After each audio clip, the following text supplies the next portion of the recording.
Hi guys, I'm Catch Queen, and I've always suspected that there is a fair bit of narcissism involved in cross-dressing. Yeah, let me see how good I look in the camera. Yeah, I have a screen set up through which I can see myself through the eyes of the camera. So yeah, I gotta make sure I look good. Alright, so where were we? Oh yeah, narcissism. If we define narcissism as a fascination with one's self-image, then yes, cross-dressing does fit that bill. Right now, I'm quite fascinated by my image on that screen, and I gotta tell you, I love it. So, does that make me a narcissist? Well, let's go through a few checkpoints and see whether I check the marks of cross-dressing narcissism. Alright, so the first point, focus on the self even when you are engaged in an exchange with others.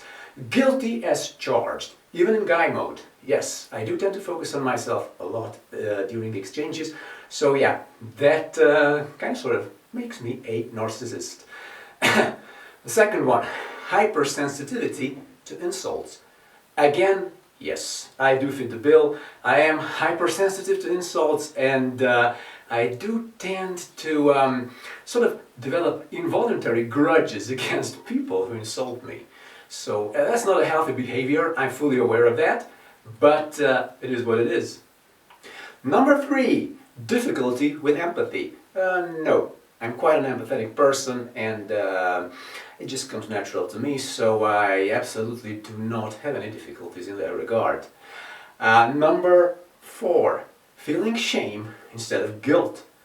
I don't know about that one. I do tend to feel both emotions, occasionally, and yeah, so I don't think this one is relevant for me. So yeah, number 4, I don't pass this one. Number 5, a tendency to exaggerate one's achievements. Well, no, not really. I don't really do that, and I hate it when I have that coming from others. So, no, that one, no. Number 6, so that's the last one on my quickie checklist here. It's the tendency to feel extremely important and to exaggerate one's own importance. No, absolutely not. I'm fully aware that we're nothing but ants on a tiny little ball of dirt hurtling through space. So I don't have any kind of illusions in that regard. So I call it more like realism than, anti-narcissism, or maybe a tiny bit of added self-awareness. So yeah, that's pretty much it. So what is the conclusion? Yeah, I might be a bit of a narcissist. And if you're a crossdresser, you may be a little bit of a narcissist yourself. Give it a thought, and yeah, let me know what conclusion you reach. Alright, so my question after all this self-reflection is, isn't a little bit of narcissism necessary for you to feel good about yourself in everyday life? Doesn't feeling good about yourself require you to sort of love yourself? Now, I do understand that there is a difference between self-love and narcissism, but, self-love, I suppose, stops short of developing into a fascination with the self.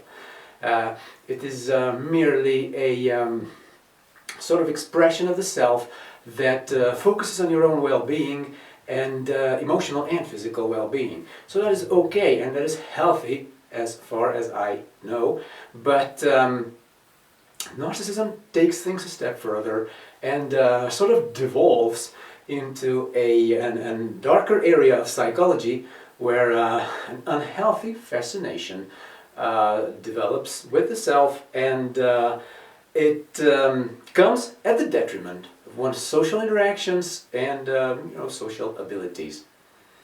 Let me know, guys, what you think in the comments, and the drill, give me a follow here. Subscribe to my channel, that's the easiest way to support me, and it is also the easiest way to stroke my ego and feed my narcissism. So if you guys liked the video, by all means subscribe and hit that, the bell button, and to get an alert every time I upload a video. And that's pretty much it for today. See you around. Hasta luego!